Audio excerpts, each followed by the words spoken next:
Yo, what's up guys? We are back at it. I've got the 2024 Kawasaki Z900 RS Cafe. Now that's a mouthful, but that's a mouthful you want in your life. Now I'm riding this bike cross country right now, Florida to California and back. Right now we're in Arizona on the best road, I think. This is the Catalina Scenic Highway up Mount Lemmon. Goes up to 7,000 feet elevation, takes about 45 minutes to get there. The best twisties, the best pavement, the best weather. It's February right now. Now I've ridden this bike, I know it like the back of my hand. I want to give you a good review of everything I've learned. Maybe you pick one up for yourself and do yourself a favor, because this bike is my new best friend, all right?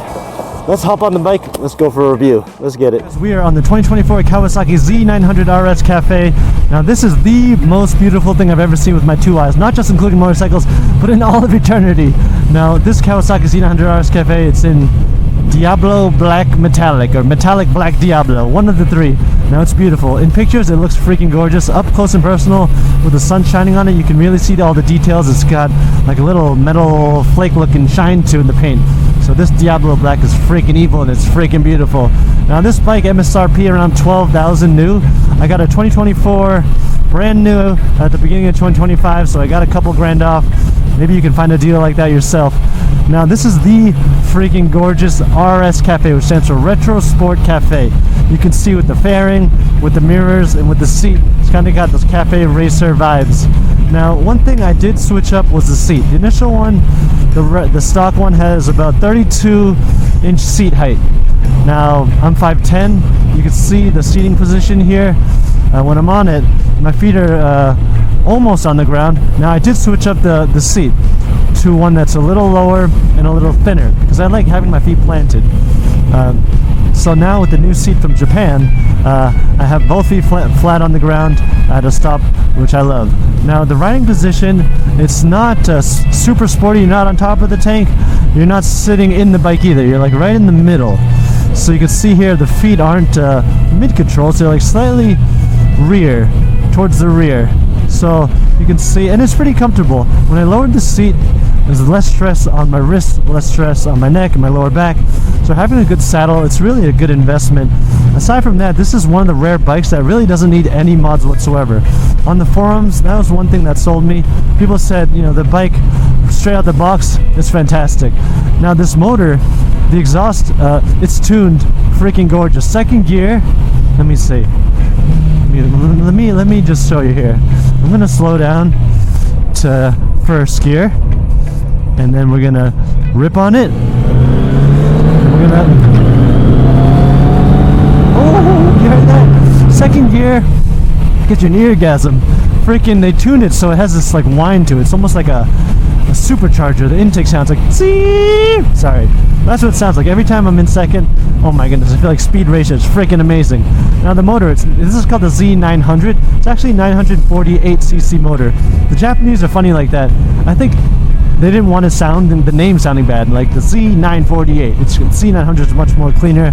It's like a Japanese thing, but I think that's really cool. I've seen people buy the badges and they put them on the tank, so it says Z948. Kind of makes it their own thing, which is cool. But man, this thing's rock solid. It's actually the detuned version of the Z900 motor. Now that has more top end power, whereas this one has been tuned to have more low to mid-range power. So it's much more usable in the real world. So that's one thing. If you're looking for that top end, you can flash the bike, ECU flash it. That'll like maximize output if that's something you're trying to go for.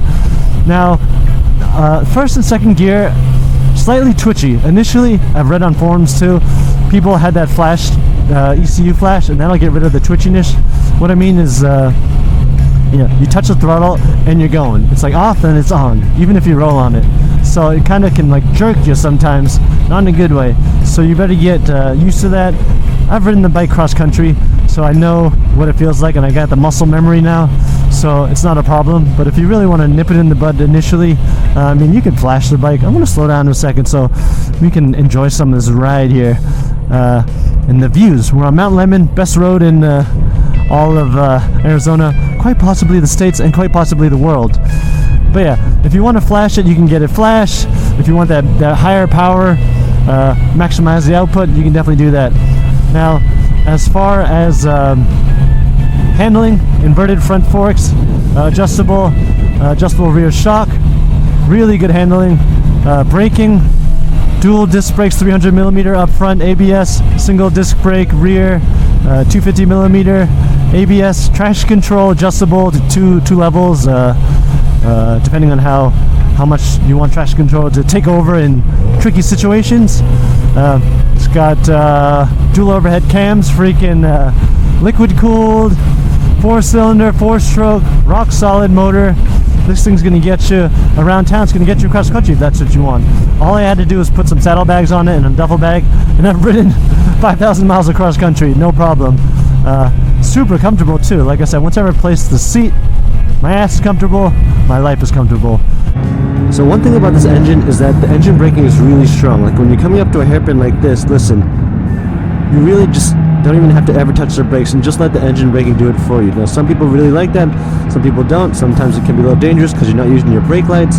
So that's up for you to decide. But it is quite strong, so you're going to have to get used to that.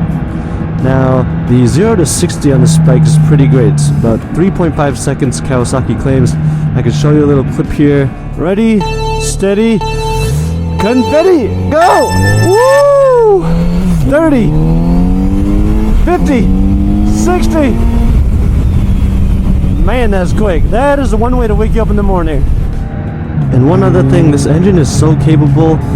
On the highway, you never feel like you need more power. You never have to drop a gear and disappear, if you know that saying.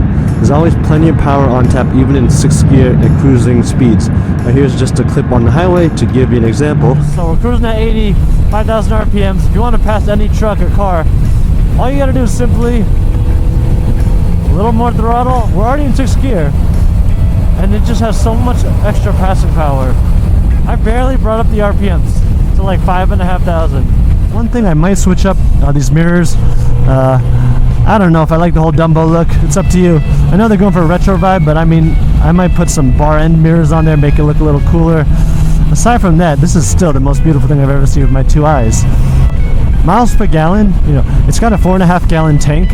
On this trip, you know, doing city and canyon carving and highway miles, I'm getting an average of 46 miles in this 4.5 gallon tank. That's getting me around 180 to even sometimes over 200 mile range, which is really fantastic. So this thing, it looks like a cafe racer, but really it's meant for the open road.